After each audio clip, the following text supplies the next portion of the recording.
Hello, good morning everyone, welcome back to my another blog. কেমন আছেন সবাই? আশা করছি সবাই অনেক বেশি ভালো আছেন এবং সুস্থ আছেন। তো আমিও ভালো আছি। বেশ অনেকদিন পরে আজকে আবার আমি ব্লগ শেয়ার করব। মাঝখানে অনেক দিন গ্যাপ পড়ে গিয়েছে এবং অনেক কারণে পড়ে গিয়েছে।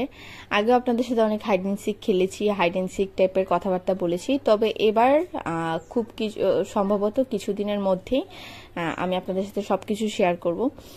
আমার যা আসলে বলার আছে সেগুলো সবকিছু আমি পাবলিকলি ব্লগের মাধ্যমে শেয়ার করে দিব। তো আজকের ব্লগটা শুরু করছি সকাল থেকে।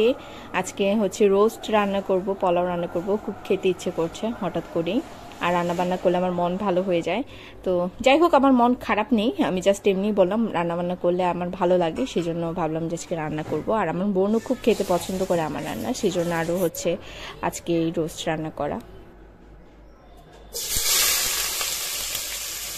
তো আমার কাছে মনে হয় যে রোস্ট এবং পোলাওয়ের মেন ইনগ্রিডিয়েন্টসই বেরেস্তা। তো বেরেস্তার জন্য হচ্ছে প্রথমে প্যানে তেল দিয়ে নিয়েছি, তারপর হচ্ছে সামান্য একটু হলুদ দিয়েছিলাম, এবং আমি দিয়েছিলাম হলুদটা বেসিক্যালি চিকেন ভাজার জন্য। তো পরে হচ্ছে আমার মনে পড়েছে যে আমি আসলে বেরেস্তা তৈরি করিনি এখনও।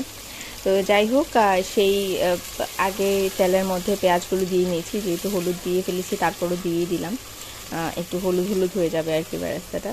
তো যাই হোক, প্রথমে পেঁয়াজগুলোকে দিয়ে ভালোভাবে আস্তে ধীরে নেড়ে চেড়ে বেরেস্তার মতো তৈরি করে নেবো। যারা বেরেস্তা তৈরি করতে পারেন না তাদেরকে একটা টিপস দিই, সেটা হচ্ছে যে খুব আস্তে ধীরে বেরেস্তাটা ভাজতে হবে, মিডিয়াম লো হিটে দিয়ে। তাহলে করে আপনাদের বেরেস্তাটা প্রপারলি হবে, মুচমুচে হবে, ঝরঝরে হবে, এবং অবশ্যই চিকন চিকন করেই কাটতে হবে, যতটা সম্ভব কুচি করে কাটা যায় পেঁয়াজ সেরকমভাবে কাটা ট্রাই করবেন।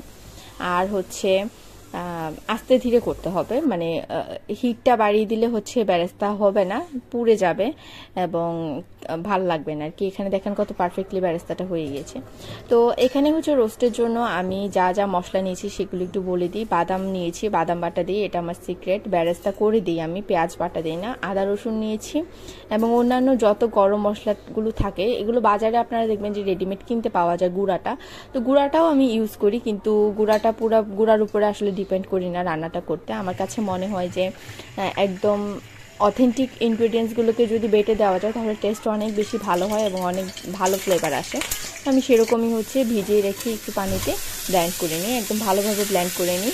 তো এখানে হচ্ছে পাশে পোলাও বসিয়ে দিয়েছি। রোস্টের সাথে বা কুরমা টাইপের খাবারগুলোর সাথে আমার কাছে মনে হয় যে পোলাওটাই বেশি প্রেফারেবল, এবং আমার এইভাবেই ভালো লাগে। ভাতের সাথে আমার ভালো লাগে না, পোলাওয়ের সাথে আমার এই ধরনের খাবারগুলো ভালো লাগে। আবার ঝাল টাইপের যে ধরনের কারিগুলো হয় সেগুলো আমার কাছে মনে হয় যে ভাতের সাথে প্রেফারেবল।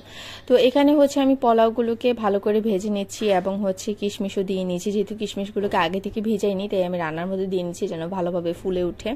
আর পোলাও চালটা অবশ্যই খুব ভালোভাবে ভেজে নেবেন, ভালোভাবে ভেজে নিতে হবে, এবং অবশ্যই গরম জল ব্যবহার করতে হবে পোলাওটা হওয়ার জন্য। তো এখানে আমি ভালোভাবে পোলাও চালগুলোকে আমি ভেজে নিচ্ছি, এবং পাশে হচ্ছে গরম জল কড়াই আছে। অনেকেই হচ্ছে বলেন যে পোলাওটা ঝরঝরে হয়নি, নয়তোবা একেবারে নরম হয়ে দলা পেকে গিয়েছে। তো এখানে আমি টিপস যেটা দেবো সেটা হচ্ছে যে ভালো করে পোলাওটা ভাজতে হবে, এবং পানির পরিমাণটা সম পরিমাণই দিবেন, মানে ডাবল, যেটা পরিমাণ অনুযায়ী দিতে হয় আর কি, ডাবল সম পরিমাণ দিবেন।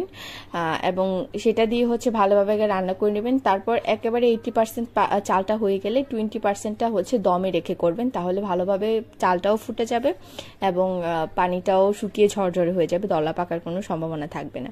আর এখানে হচ্ছে আমি চিকেন রোস্ট করার জন্য চিকেন তো অবশ্যই ভেজে নিয়েছি। এবার হচ্ছে মশলাগুলো দিয়ে নিয়েছি, মশলাগুলোর সাথে চিকেনটাকে ভালো করে কষিয়ে নেব। আর হচ্ছে আমি চিকেনটাকে ভেজেই করি, অনেকে হচ্ছে মশলার সাথে কষিয়ে রোস্ট করে ফেলে, বাট আমি ভেজে করি, আমার এভাবে পছন্দ।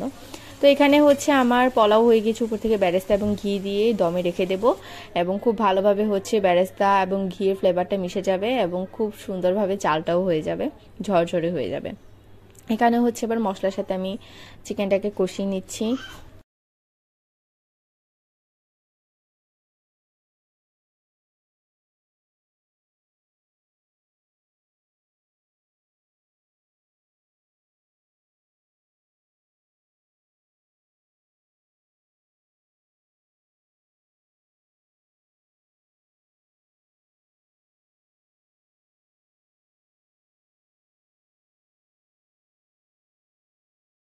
সো এখানে মোটামুটি আমার রান্না বান্না একেবারে রেডি, কমপ্লিট বললেই চলে। এই যে এখানে পোলাওটাও হয়ে গিয়েছে আমার, আর হচ্ছে পাশে রোস্টটাও হয়ে গেছে, জাস্ট হচ্ছে একটু ঝুল দিয়ে দিব, বাস রেডি হয়ে যাবে তারপরে রোস্ট। তো রেডি, তারপর হচ্ছে খাবার দাবার খেয়ে নিলাম এবং রেস্টও নিয়ে নিয়েছিলাম, তো সেগুলো আর কিছুই ভিডিও করিনি। সন্ধ্যার দিকে হচ্ছে টিপ টিপ করে বৃষ্টি পড়ছিল গুড়ি গুড়ি। তো আসলে খবর পাচ্ছিলাম আমার মানে ঢাকাতে আমার যে সমস্ত ফ্রেন্ডরা আছে তারা বলছে যে ঢাকাতে বৃষ্টি হচ্ছে, ইন্ডিয়াতে আমার যেই রিলেটিভস বা ফ্রেন্ডসরা আছে তারা বলছে যে ইন্ডিয়াতে বৃষ্টি হচ্ছে, কলকাতাতেও বৃষ্টি হচ্ছে, বাট চারপাশে বৃষ্টি হলেও কুমিল্লাতে বৃষ্টির কোনো দেখাই মিলছিল না। তো আজকে সন্ধ্যায় দেখলাম গুড়ি গুড়ি বৃষ্টি পড়েছে, তারপর মোটামুটি ভালোই বৃষ্টি পড়ছে, ওয়েদারটা একটু ঠান্ডা হলো, বেশ গরম লাগছিল, মানে নভেম্বর মাস অনুযায়ী যেরকম ঠান্ডা থাকার কথা সেরকম কোনো ঠান্ডা তো ফিলই করতে পারছি না, বরং মনে হচ্ছে চৈত্র মাস। তো জীব আমার সাথে এখানে বৃষ্টি এনজয় করছে।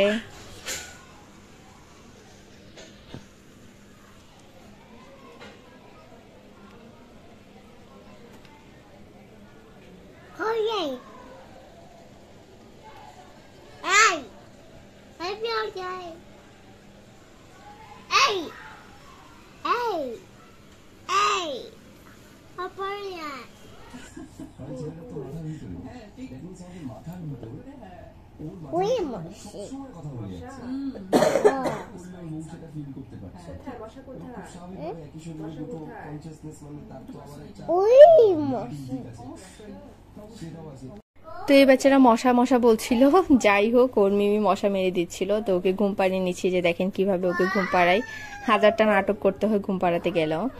তো এই তো আজকের ব্লগ এই পর্যন্ত ছিল, কেমন লেগেছে অবশ্যই কমেন্ট করে জানাবেন, যদি ভালো লেগে থাকে তাহলে অবশ্যই সাবস্ক্রাইব করে বেল আইকনে প্রেস করে আমার পাশেই থাকবেন এবং এভাবে আমাকে সাপোর্ট করে যাবেন। দেখা হচ্ছে নেক্সট লাইভ এন্ড ব্লগে, টিল দেন সবাই অনেক ভালো থাকবেন, সুস্থ থাকবেন, নাও টাটা।